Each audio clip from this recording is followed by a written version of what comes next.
Hey, good morning, class. You have reached Mrs. King's World History class, and we are about to go over the important advancements and people of the Renaissance.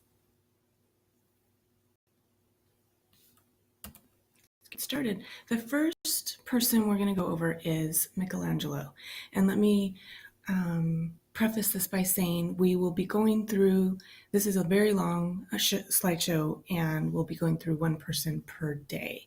So for just today, we're going to be going over Michelangelo. And you'll notice as we go along, each person, there will be a certain format. So it'll ask, who is he?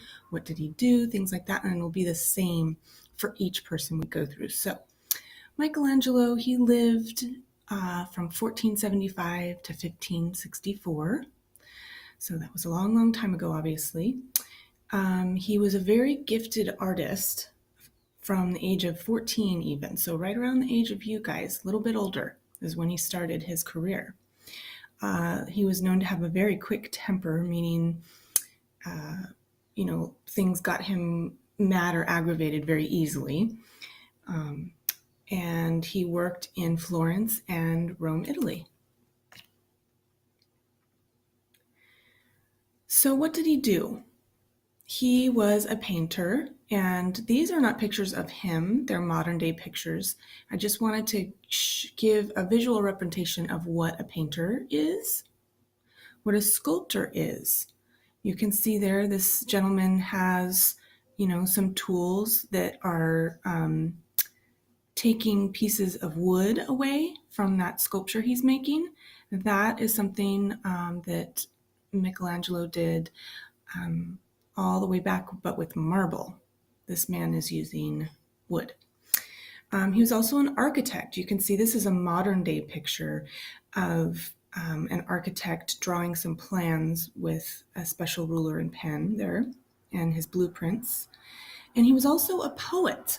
That means that he sat and wrote poems in a lot like this person here is writing in like a journal.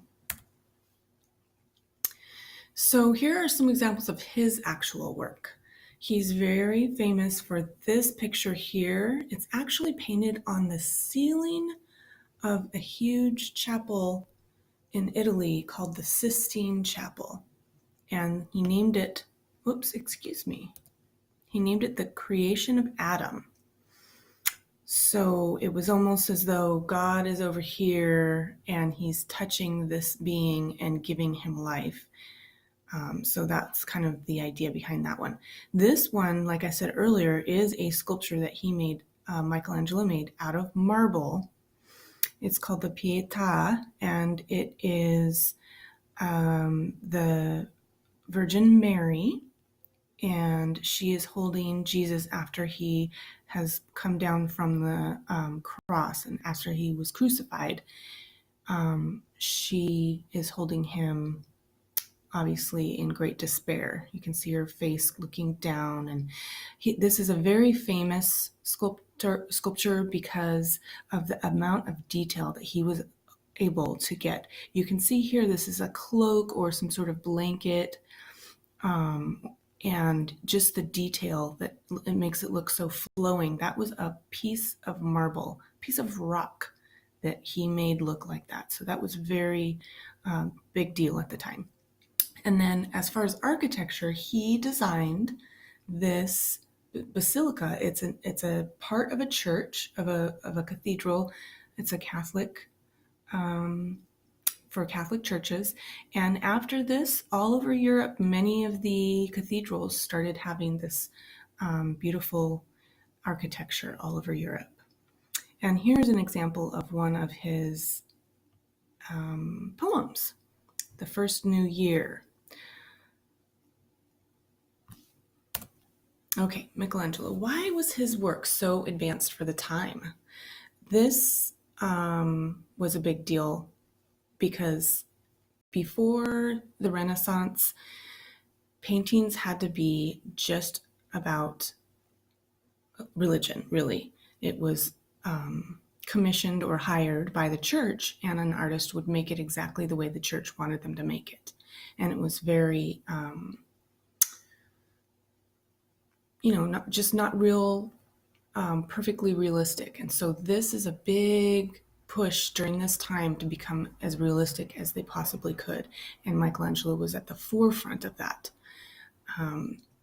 So he used oil paints and created realism. He really tried to do even muscles and ligaments in this sculpture. This is another very famous sculpture that he did of the David, of a biblical story of David and Goliath. And look at here, this detail of the veins on the hands. You can see the ligaments going through to the fingers, the fingernail here. That was a big deal. And also the themes in his work were a break from the strict Bible themes.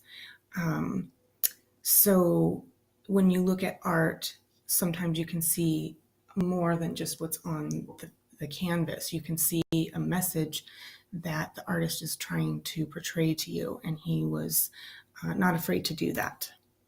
So here's an example real quick of the realism today. Why Michelangelo, what careers exist today because of him? We would say realism in the visual arts. I mean, now we have photography. You can't get more real than that. It's a picture of reality, right? So, and then also graphic arts on the computer, or, this first item says realism. That's a way of painting, and artists all over the world today strive to make things as real as they possibly can with art, or anything they can get their hands on. They want to make it look as real as possible. This is actually not a photograph. This is Kate Middleton. She is slated to be the next Queen of England, I guess. She married the Prince of England, and it is a artist's rendition of a photograph. You can see the artist right here working on it. So that is what was so special about Michelangelo, and what careers we got from him today. The next person we'll go over tomorrow is Johann Gutenberg, and that's where we're going to stop our screencast. Thanks for listening, and we're going to move on now to a activity that goes over all of these